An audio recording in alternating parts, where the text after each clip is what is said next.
Welcome to today's podcast, Global Citizen Life. Today we have Thomas joining us. Thank you very much for joining us, Thomas. Happy to be here.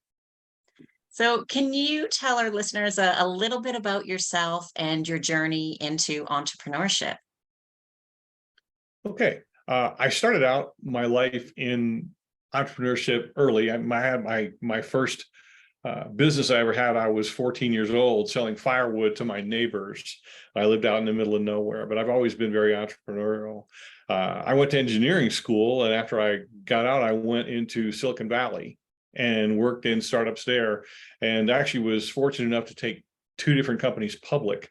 So I was able to do lots of things. I learned a lot of lessons in that process, but I knew even from the beginning that sort of corporate America really wasn't for me, and that really wasn't the way that I wanted to go. I wanted to have my own operations and work with my own people.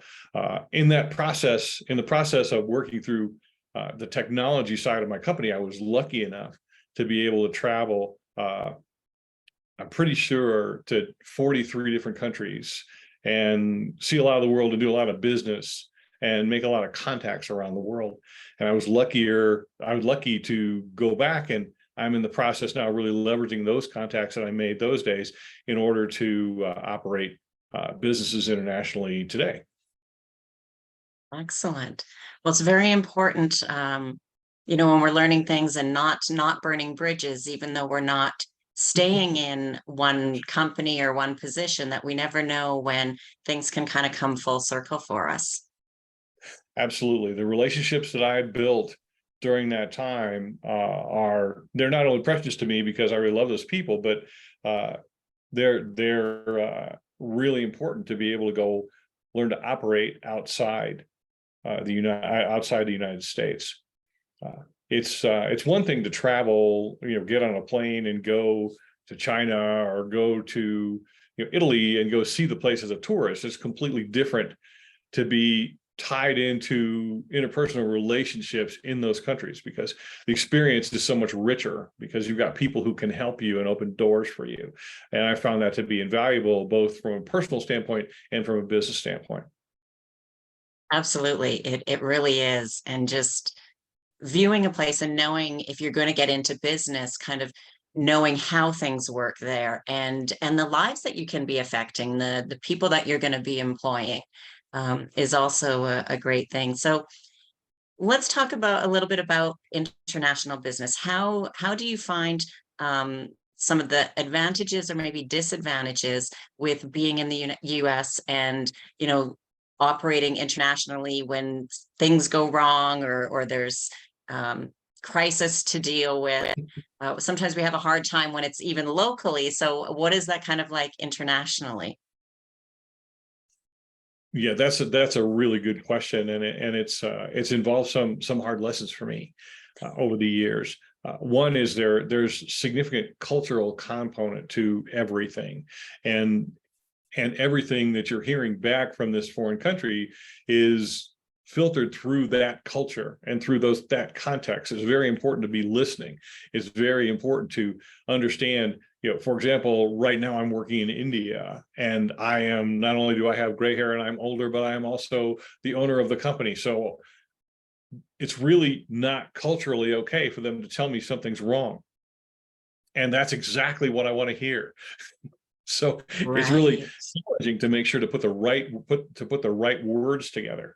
One of the things that is really important, I think, especially non-English speaking countries, is to have a asynchronous communication link like Slack or WhatsApp or something like that allows you to communicate with text.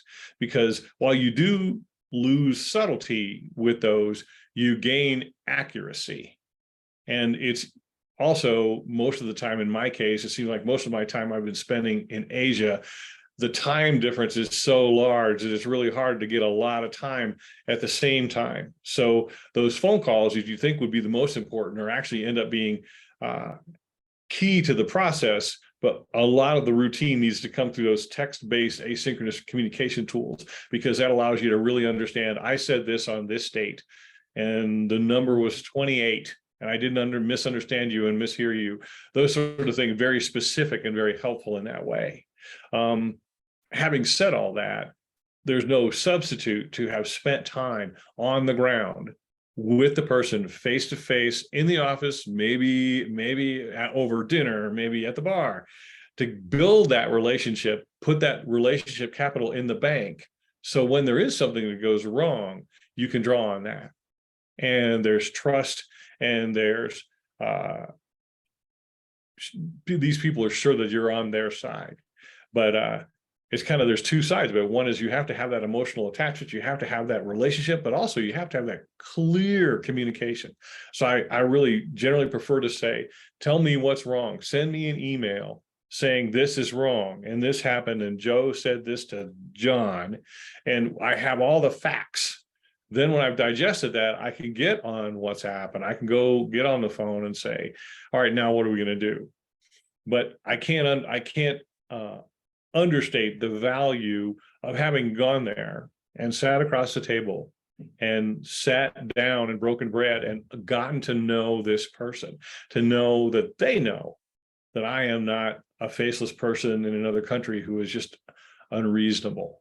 And I'm not thinking about their best interest. So it's kind of there's two sides of that in terms of dealing with a problem. Get those facts, but also make sure that you can deal with the person, because that person can feel very lonely and isolated. I know when I spent years on the road in other countries working with the mothership, as it were. And even though I knew those folks had my best interest at heart, when I was sitting over there, it was really easy for me to feel neglected. It was really easy for me to feel like I was unimportant, because this crisis happened at 2 a.m. in the United States and nobody responds to me for 6 hours. And regardless of knowing the practical part of that, I still felt like I was being neglected. And so definitely, that over communication is really important. And also to this day, even now, 2 nights ago, the meeting started at 10 p.m. because that's when it needed to happen. And my meeting started at 10 p.m. because I wanted to be able to show them that I respected them as much as I'm hoping that they're respecting me. There's a lot there. Yeah, no. And I mean, it's not an easy situation. I mean, let's be honest, as human beings, even speaking to our friends, our coworkers, our significant others, like, we kind of are terrible at communication. We've gotten so advanced in technology, but every person has had a conversation with somebody or an argument with a friend, and one will say, well, you said this, and the response is, well, I didn't mean it that way. Like, Yes. everybody has said that. And that's just English to English, same culture, same city, same everything. So when we're dealing internationally, different languages as a first language, different cultural things, then that communication can become harder, but it's also more important to be able to communicate. And as you said, if there's a problem, and I've dealt with people internationally too with stuff, and oh yeah, it'll be done tomorrow. It'll be done tomorrow. And it's like, don't keep telling me tomorrow if it's going to be a week. Just tell me a week, because then I can plan for that, right? But they don't want to say it because they want, well, we'll get it done tomorrow, because they want to make me happy. But by not telling me the actual reality, it doesn't make me happy because I'm planning for that tomorrow. That's not coming till next week. Yes. Yeah. I can't count how many times that exact thing has happened. Yeah. Or not understanding the cultural subtext of what people are telling me is just something I've learned a lot about. And I learned now I really need to understand the culture really well before I can move forward. In Asia, they have this idea, in all Asian cultures, but definitely all Asian cultures have this to some degree, the idea of being inside or outside the group.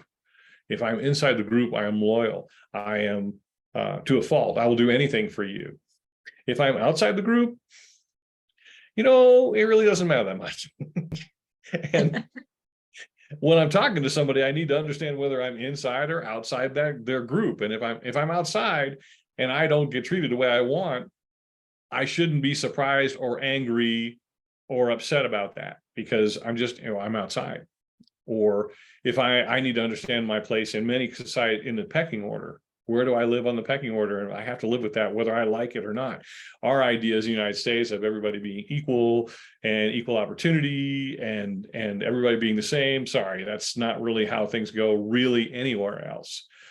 I remember being shocked very early in my career. We had a call at the company I was with where we had people from I think it was 4 or 5 different European countries and the United States. And I tend to think of, well, Europeans, they're a lot like us.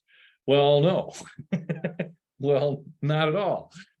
And the other thing too is that this idea, our American idea of we respect everyone, the idea of not and respecting all cultures, right? These guys, the first 10 minutes of the call would be, the Italians making fun of the Frenchmen and the Frenchmen making fun of the Englishmen, right? Or their cultures. And I wasn't ready for that. But that's just a small example of the things to understand. This person, and especially if I don't understand, to keep my emotions at the side and not to read into things that people say that maybe really aren't there. I just don't understand what I'm hearing, and really stopping and listening, and yeah, definitely keeping my emotions in check, and not being quick to judge or quick to be offended. Right. Also, too, I guess another big challenge probably would be rules and regulations of just employment in general, not even like an overall, not getting down like how we have in North America. There's industry specific things as well. So there's a lot of other rules and regulations with international companies and working with that. Absolutely. And that's where relationships come back into play, because there's no way to do this without hiring a local professional, a lawyer, an accountant. These people, you have to know that law, and the idea that I'm going to learn that to the extent I need to, that's not really realistic. So, but the ticket is hard to find someone who is who you can trust and who you can listen to, which comes back again to the relationship. And in terms of employment, yeah, I remember when I started my first company in India, it was going the other way. I was selling American goods in India, and I found this guy. He was this great guy who could run my office, and he could sell you your own socks, and he was just fantastic. And I said, great, I want to hire you. What do you want? And he started talking about he needed an allowance for his driver, and he needed an allowance for his clothing, and he needed an allowance for his office worker, and and his pay package was this document that was 30 pages. And in the end, most importantly to me at the time was I had to hire this guy. I really needed him. And so I said, look, here's how much I want to pay you overall. Would that work for you? He's like, yes. I made sure I knew what he was getting paid. As I made sure it was a nice raise and he would be happy with it. I said, all right, now you just you split it up any way you want, because the ticket is the tax system is such that there's expenses he can have that he doesn't get paid taxes on, and there's expenses that he had, then there's the income that is taxed, and there's a certain way that that's done, just like it is in the United States. But I couldn't even pretend to understand it. So I said, look, you set it up exactly the way you want, but this is how much money it's going to add up to, okay? and that's how we worked it out. And I got my 30-page pay package back from him saying, this is what I want. And it worked out great. But it's a good example, that of course I had to take that back to my lawyer to make sure that there was nothing untoward in there. And of course there wasn't. But this openness, and also for me, humility. I have a tendency, right? I want to be in charge, and I want to show myself as in charge, and I want to be the guy. I own the company. But boy, to stop and listen, and also acknowledge, for example, I am never going to understand the Indian legal system. So the idea that I really need someone to help me who's going to be on my side. So I think that works with everywhere, but that humility, always in everything, to know that, the last thing I ever want to be is an ugly American. Well, and I think though too, even like especially with internationally, because things are so different. And coming from North America, we do have this tendency to be, if somebody's the boss, the ego, the big thing that we have, and we've kind of built that up, which it kind of becomes a disservice to us because especially with how quickly things are changing, whether we think of Yeah, technology and just like international trade and everything, that just because we know something and we've known it for many years doesn't mean there's not a better, easier, or faster way to get it done. And so truly the best leaders, I believe, are ones that'll train somebody. Like when I train somebody, I train them and say, okay, this is how I do this. That's the way I know to do it. This is how I do it. If you know of a different way, a better way, a faster way, maybe a less expensive way, if there is something else, if you know of another way, I'm open to looking at other ways because I can't keep up with everything. And maybe they've just learned another way and they're faster and it's good. And as long as the end result is the same, for me, the end result is what's necessary. How we get to absolutely. that end result, I'm very flexible with. Absolutely. And especially in that type of a situation where you're somewhere else, you can't possibly know. You can't possibly know. Um, at the same time, one of the things, the mistakes that I tried to do early in my career is somehow I tried to go subvert who I was to blend in. My very first international assignment was in Japan, and I took classes and I studied the language, and it was all good. That's all good stuff to do. But I came over there and I tried to be Japanese. And I can tell you that they were a lot better at being Japanese than I was. And they always were going to be. But, they couldn't be. Right. And that really wasn't what I was sent there to do either. I was Mhm. sent over there for my skills and my abilities. And now that I'm making those decisions myself, I have to make sure that, boy, I better have something to add to the party that's just me. I'm never going to Right. be German. I'm never going to be Japanese. And it's just, I have to be myself, but I have to listen. I have to Right. listen. Listening is definitely key. So culturally, communication, those are obviously legalities with opening. How did you find? So is your company incorporated in India or in the US working with people in India? If that question just makes sense. Yes, of course. Okay. We have an Indian company, and we have an American company that operate at arm's length with each other. And that, I think, is really, really important to anybody who's trying to do this, is that if you're trying to go move money back and forth between the United States and anywhere, you need two separate companies that are conducting an arm's length transaction that would be reasonable for anyone. The example, if my Indian company is selling me something, they better make a profit, for example, even though taxes are much more favorable in the United States. I'd much rather pay income tax in the United States than I would in India. In this case, that's how it works. But if I don't, if this doesn't look like a reasonable arm's length transaction between the two countries, the IRS is going to come and take this money anyway, and so is the Indian government. So anywhere we set up, it's those two separate entities, and also those arm's lengths, completely transparent transactions are really, really important, right? We have, even though it's the same, even it's, in some cases, even the same people own the same companies, we send detailed invoices and detailed deliveries, and it's very, very clear and transparent what we're doing, how much we're paying, and what we're paying for. And that's really, I think, really important for uh, from a tax standpoint, but also just from an integrity standpoint. Of course. So I mean, to do sketchy things that to me, I would always be like, are they going to find out? Am I going to get caught? Like I'd always be worried about, looking over my shoulder. And there's always ways to set things up properly, to do them properly, ways to reduce taxes legally and the way that we're allowed, and just being able to sleep at night knowing I'm doing everything the correct way and the right way and have no worries about it. Exactly. I set up a company in Switzerland a number of years ago, and its entire purpose was to um, bring profits into Switzerland, where they had a very specific, for our company, a very specific deal where the taxes were tremendously favorable.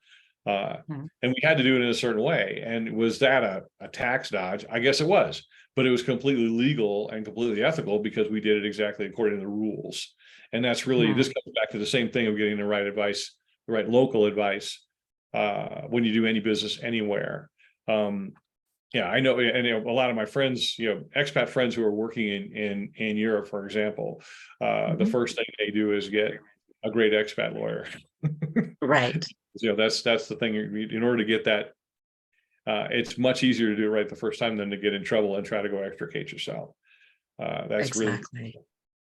Yeah, no, I agree. And I mean, and there's lots of different structures. I mean, if we look at Google and Amazon and all of those companies, like they are structured very well, very complicated because they're very large. But again, they have incorporations in other countries for tax purposes to reduce taxes. And so, it can be done. It's not illegal, but it is playing within the rules as long as you do play by the rules, because every country has their own rules, and especially coming from the United States. So I'm from Canada, so it's a little bit different that if somebody leaves the United Canada as a resident, they don't have to file taxes anymore. But as a US citizen, no matter what, you're always having to file paperwork every single year, no matter where you're living. yes, they're going to take your money. They're going to take that money no matter what. So just be Yeah. ready for that. Yeah, And what, and it again, so it's just following within the rules, and they have a lot. So having a good tax attorney and an accountant, and a good accountant anyway. I mean, any good business wants to know, like, oh, I know where I'm spending my money, where maybe I'm spending too much, or maybe I should be spending more somewhere else. And no matter where we are for business, we want to make sure that we know where everything's going and where it's coming in from. absolutely, as a business, it's the number one thing. As a one of my other hats I wear is I consult for business, international and domestic both, and it all comes back to understanding your own numbers. Any business you have anywhere, if you don't understand your own numbers, that's going to come back and cause bad things to happen. So, and internationally, it's even more so than anything we could do in the United States. But So how was the process like comparing setting up a corporation in the United States and doing that in India? What were the things that were some things that were maybe a bit similar or completely different, or a bit of a, I don't want to say a nightmare, because obviously it gets done. Everything eventually, I'm sure it was, yes, you know, yes. Well, yeah, and this it comes back. It's really good to have a local agent when you're trying to do that. But yeah, I live in Wyoming, which okay. is one of the least regulated states of all, maybe the least one of the least regulated places on the planet. Um, you can set up a company start to finish in Wyoming in a day for about $300. So Okay. it doesn't get any easier than that. Whereas if I'm Mhm. going to contrast opening a bank account. Now, I tried in China to open up a bank account for 4 years and never succeeded. Wow. In India, I did. I opened up a bank account, and the banker is saying, "What I want you to do, we're gonna open up the bank account tomorrow. Come in, sit down, we'll get it done. But I need you to practice your signature." I'm like, It's what? your Why do I need signature. to practice my signature? He says, just be ready. It needs to be very consistent. I'm like, okay, I've Oh, signed my name my whole okay. life. How could this be? I signed my name 56 times to open a bank account. Wow. That's And with crazy. that, I had a local signer, the guy I talked about hiring. And I'm really glad I did a local signer on account, because they would not ever accept my signature on a check ever again, because my signature was not consistent enough. They didn't believe, even though they're looking at me, watching me sign, they know it's me. I'm standing in the bank signing the check. They would not accept the check because it didn't match my signature that I signed 56 times closely enough. That's So crazy. yeah, yeah, and some of the laws that we had to comply with, and all the different things we when I set up business in Switzerland, there is a rule that no one can be more than 8 feet from a window. Now, when I started this whole thing up, I'm thinking I'm going to put in cubicles, and I got an American style. And the guy I'm interviewing to be the GM there says, well, I want you to know that I have a good chef. A chef? Well, I'm glad you know a good chef. Why are we talking about this in your job interview? Are we going for dinner? You have to have a chef. It's required to have a chef. And you can't put this many people in a room because they're too far away from a window. So you have to cut skylights in the roof in order to make them, in order to you can do that. If you have a skylight above, that's 8 feet, as long as the ceiling's not too high, you can get by with that. But the amount of bureaucracy anywhere that I've been, I imagine there may be places that aren't this way, but everywhere I've been compared to here, and I did a lot of business in California, which is the opposite, the most regulated maybe state in the union, nowhere near compared to what it's like anywhere I've tried to do things outside these shores. Employment law. I had a German office that I decided I didn't want to do anymore, and I wanted to shut it down. I had to pay them for more than a year after I Wow. shut down, whether they got another job or not. Maybe So I need to go find a job in Germany. No. I kept the thing open a year longer than I planned, because I just couldn't face the idea of spending all this money. Of paying all staff for a year. Yeah, so these regular, and the only way you can know this stuff is to have good local representation who is going to take care of you. And depending on where you are in the world, you have to have a real personal relationship. Now, in Europe and some of the more traditional Western countries, there's a lot more sort of faith in contracts and faith in, you can write down an agreement and it's going to get stuck to. Whereas as you go further into Asia or further into the third world, it's much, much more about what I believe in you, and you believe in me, and we shake hands. And even though it didn't necessarily go the way we planned, we're going to work together and make it work. So that's another thing to really understand if you're going to go work somewhere else or start a business, is just where are you on that continuum of we're going to shake hands, it's all about whether or not we believe each other, or whether or not this piece of paper here is the most important thing. So these are things to really understand before what you're getting into.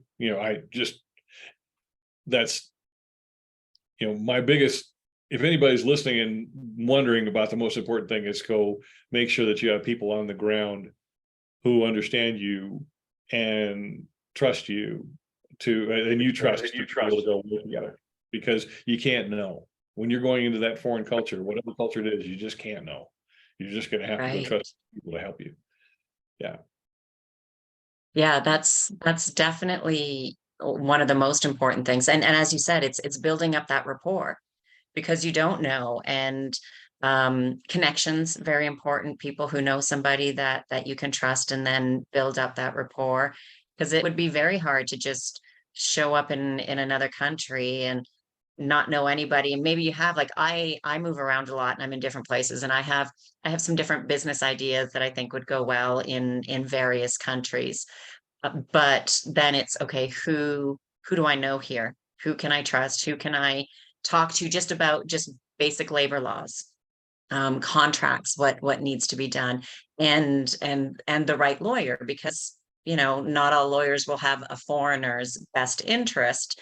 They could have the local best interest, whether it's legal or not legal. So it really is building up that rapport. But however, with all that being said, I wouldn't want to scare anybody away of thinking, oh my gosh, it's too hard. It is a lot of due diligence, but it is a little bit more challenging than locally, but we see it happen even locally where there's bad business deals and bad individuals that are out to take advantage of people. So, but we just have to be a little bit more understanding, I think, as you said, first with culturally, and if we open to those understandings of being open to their culture and learning and letting them know that we are willing to learn and understand, it creates a better relationship as well.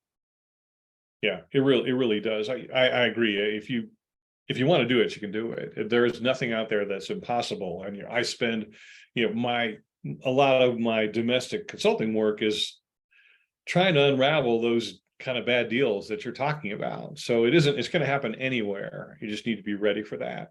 It's just going to it's just going to happen differently. Yeah, and Right. that's the hard part. It's really hard to anticipate. I remember going into a supplier's factory one time, and I'm walking in there, and over in the corner, I can see this supplier building my product for Hmm. sale in his country. And I was incensed. I was like, what have you done? You've stolen my product. And he said, well, the contract said that if you miss deliveries, we have the right to manufacture our own. And if you remember, a year and a half ago, you were late for about 6 weeks. I'm like, well, you're right. We were late. But Hmm. so so he was well within his law. He was well within the law, well within his rights to do that.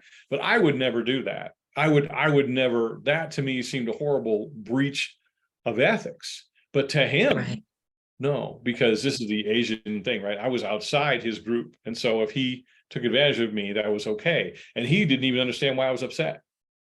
For him, it was completely, he was Like completely, normal. You were 6 weeks late. It's legal. This is how it works here. It's yeah. He didn't oh, think anything of it. He didn't made no effort to hide it or anything else, right? He didn't try to avoid my seeing his work because he didn't think he did anything wrong. So uh, this is an example of mhm. having humility, not uh, not applying my rules to someone else's culture.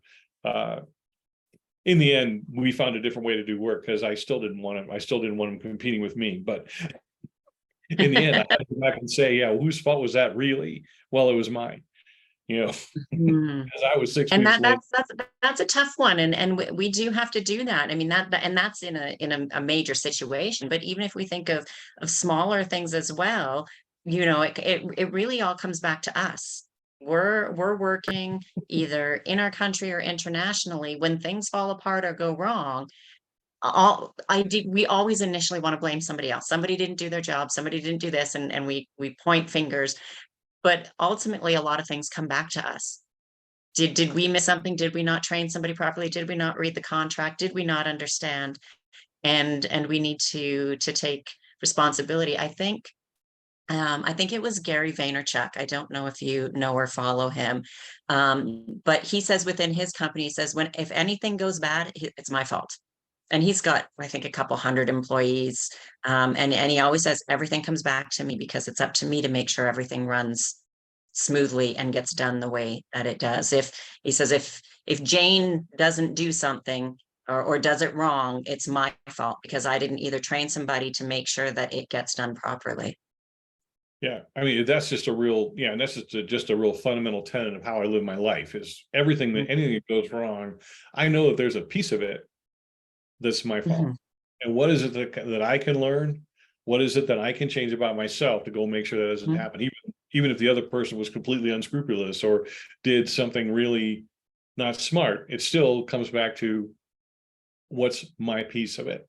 And that's Right. been very valuable to me. And the ability, if that's really built into my brain as it is with me, when I get in those situations where I feel like somebody has done something wrong for me, I'm automatically going to stop. I'm not going to get really angry. I'm not going to say things that in the end I'm going to regret later because, probably Mhm. I did something to cause this. Maybe not Yeah, all. it's usually not 100% somebody else's fault. Yeah. There's Yeah. In the end, I terminated the business relationship with the guy because, he was building my product and he didn't tell me, and was not okay right, with me. But right.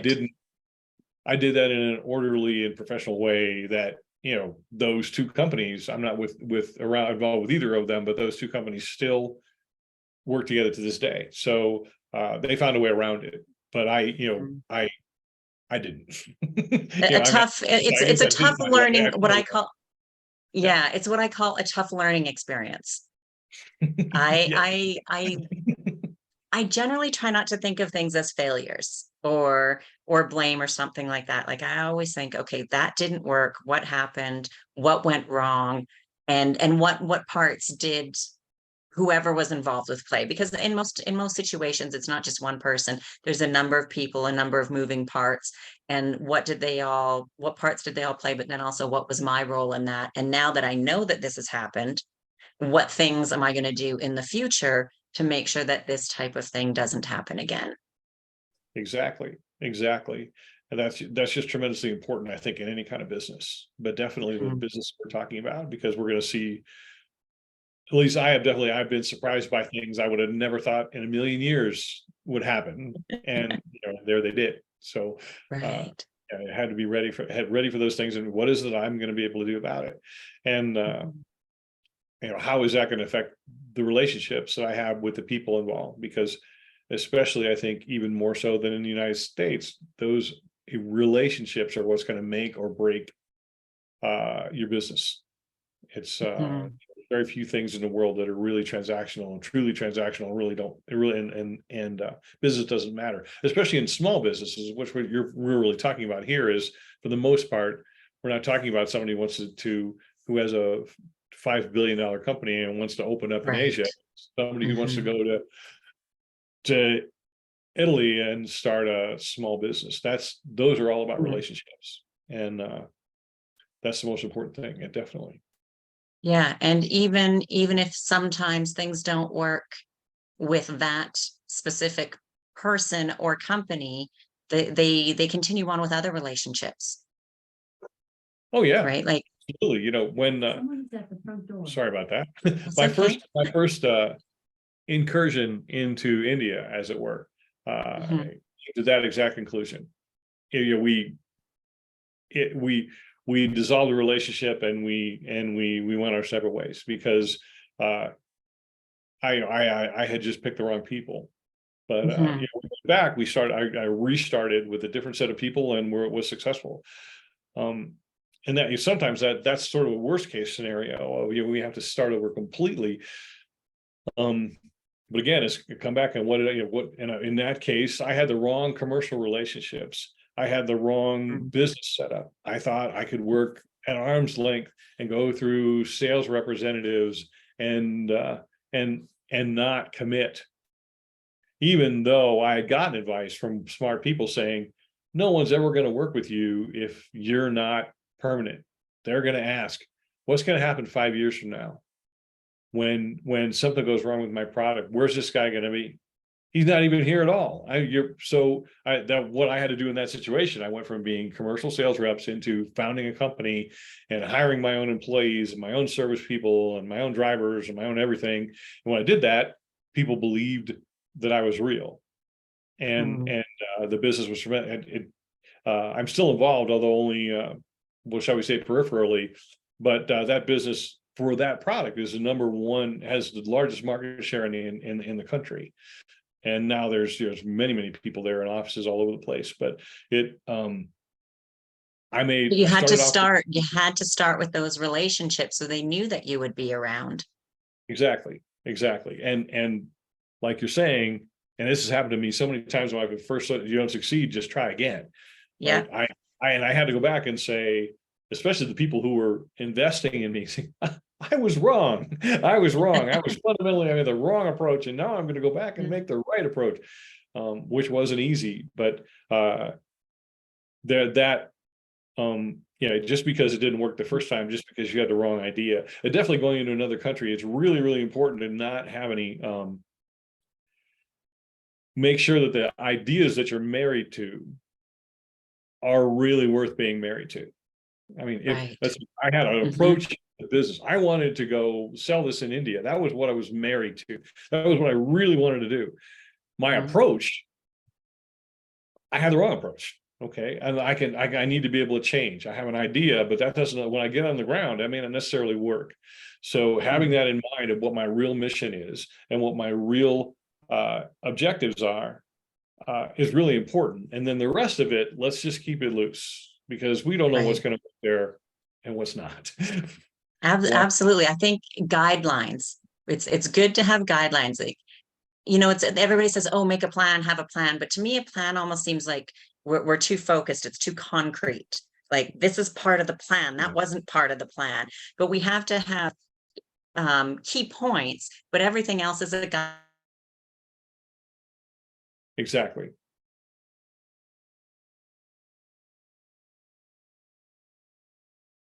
there, but you learned so much. So it's like, oh, okay, well, even though I'm starting over, I'm really not starting at zero because I have now all this new information. So I'm still starting over, but it's never really at zero because we've already learned things. Exactly. You have And all it's that. faster to restart.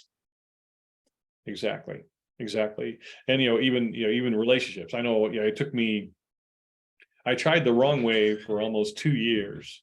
And, but I got the new way up and we sold our first product and we're in business in about 6 weeks. Wow. We had So it down. The second time around, yeah, we had it down. So yeah, it's a much, like you said, you don't start at zero. Yeah. right. Excellent. Well, Thomas, I want to thank you very much for your time today. I'm sure our listeners got a lot of valuable information. And if they want to connect with you, whether they're wanting to open up something locally, internationally, to get some advice, to work with you, where can they find you? Okay. You can go to my website, which is very simple, 6 letters, tagyo.com, TAG, which stands for the advanced group, Wyoming, TAGWYO.com. And my email is tomdanamiller@tagyo.com. And that might be the easiest way. Of course, I'm on LinkedIn, I'm everywhere. There are lots of different places to get a hold of me, and I'd love to hear from you. Perfect. And we'll add some of those links to the show notes below to make it easy for everyone as well. All right, that's great. Great. Well, once again, I just want to say thank you very much for your time. I really appreciate it. And thank you for having me on your show.